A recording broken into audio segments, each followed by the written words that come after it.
Hey, welcome back. This is another entry into the setting up the forces for the chain of command game. I've already shown you kind of my thought process with the Russian soldiers. So the German side definitely will be a lot quicker. I'm going off the first page for them.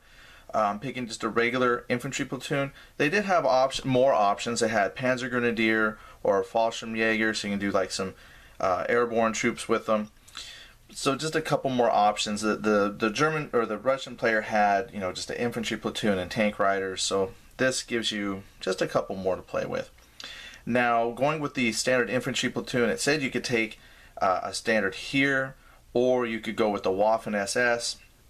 If you took green troops, they could be, I don't know how to pronounce it, so I won't pretend to pronounce it because I'll say it wrong. But you could take a little bit greener team if you wanted. But I'm just going to go with a regular. I think I'll go ahead and make them a Waffen SS just because that seems the cool thing. Everybody likes to fight the SS, so they'll be fighting the SS here. What we'll do is take a quick peek at how their platoon is set up. So if I can, maybe you can read it a little bit. I don't know how it comes through on an iPad, but I have here the senior leader who's armed with a machine pistol. Then I'll have to go back and see what my Russian is armed with. But then the squads. Squad construction's a little bit different. With the Russian team, the machine gun and the squad, they were one unit. Now with the Germans, they have a squad, but it is actually broken into two teams. So you can move them as a squad, or for maneuver elements, you could set the teams up individually. So that would give a little flexibility with the German player. So their squad is made up of a junior officer, well, I shouldn't say junior lead officer, but the junior leader, the squad, probably a sergeant. He has a machine pistol and a Panzerfaust. I thought it was interesting. Then their rest of the squad has a machine gun team element, a light machine gun element. So it says either an MG34 or MG42. Since it's a light machine gun, they pretty much have the same stats, so it doesn't matter. That's why it says you can pick one or the other. I know some games it really does matter if it's the MG34 or MG42. But if I look here on, where's the National Panzerfaust? I've got in here somewhere the National Arms Table. Let me see if they put a link to it for me. Master Arsenal Table. I was hoping they had where it talked about light machine gun. Well, shoot, I'm not going to spend the whole video flipping through the book here, but I'll just pause it. Let me find the machine gun stats real fast. Alright, so real briefly, I just wanted to pop over here to the Master Arsenal Table and point out why it doesn't matter if it's a 34 or a 32, because they have it listed as a light machine gun. Right here is a one entry for a belt-fed bipod. I don't know if you can read that at all, but light machine gun has a firepower of 8, so it's pretty much, it won't matter. Well, that's a lot of glare. So that's why it's okay to, it doesn't really matter which one you pick. So each squad comes with that inherent light machine gun support, and then it has a rifleman team of 6 folks. And we have 6-man rifle team like it's listed here. So all that information is right there. That platoon is going to be good to go. They do get 5 command dice, so they have the same amount of command dice as the Russians. So just real quickly, why the command dice will be important here is depending on how we roll, and I'm gonna roll here. So let me swap out the book. So the 5 command dice. Let's say that this was the Russian player with oh, got caught here on the lip. The ones with a roll of this. The ones mean they can activate essentially a team.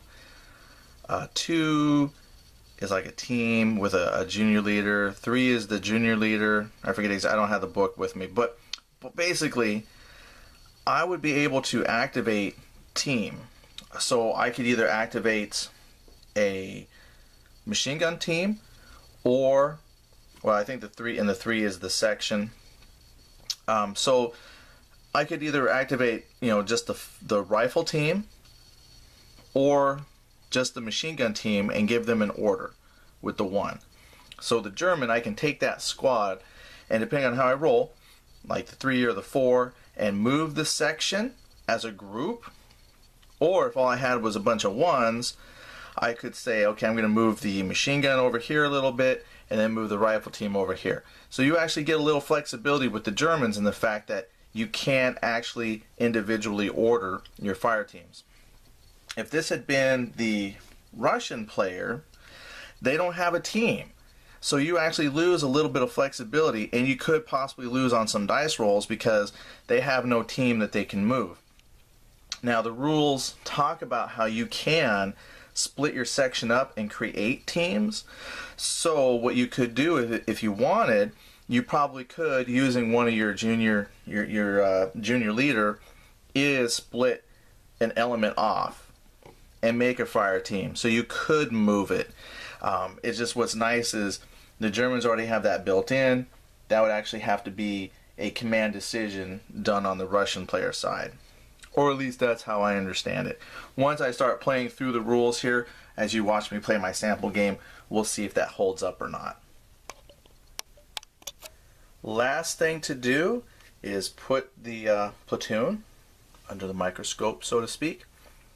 I actually lucked out and had a bunch of Germans already painted up. So that's good. So I do have some painting to do, not as much as I originally thought. So here's how it breaks down. Here I have the senior officer. For their support option on table 2, I did pick a 5cm mortar, so they have some support there. This is going to be squad 3, squad 2, squad 1, but this is the junior leader with his Panzerfaust. Then there's the machine gun team, light machine gun team, and then there's the rifle team of 6 men. So we have everybody there ready to go. That's pretty much it. There's your two forces, and next time we meet up, we'll take a look at any other pre-game things like determining the starting levels of the force morale. One of the things that you are supposed to do is when you compare the differences between the troop quality, which I might go back and revisit the Russians to see if I want to keep them with their mortar. But when you start to compare the differences in their troop quality, if you will, the person with the less benefit of troop quality, like the Russians have like -3, even though they're regular, it's quite possible that might let them bump up on the support table because they're technically like not as a proficient platoon, so they might actually get higher on their starting support level. So I'll take a look and see if that's going to make a difference or not. So there's the 2 armies, and we'll take a look at setting up next time. Thanks a lot. Bye.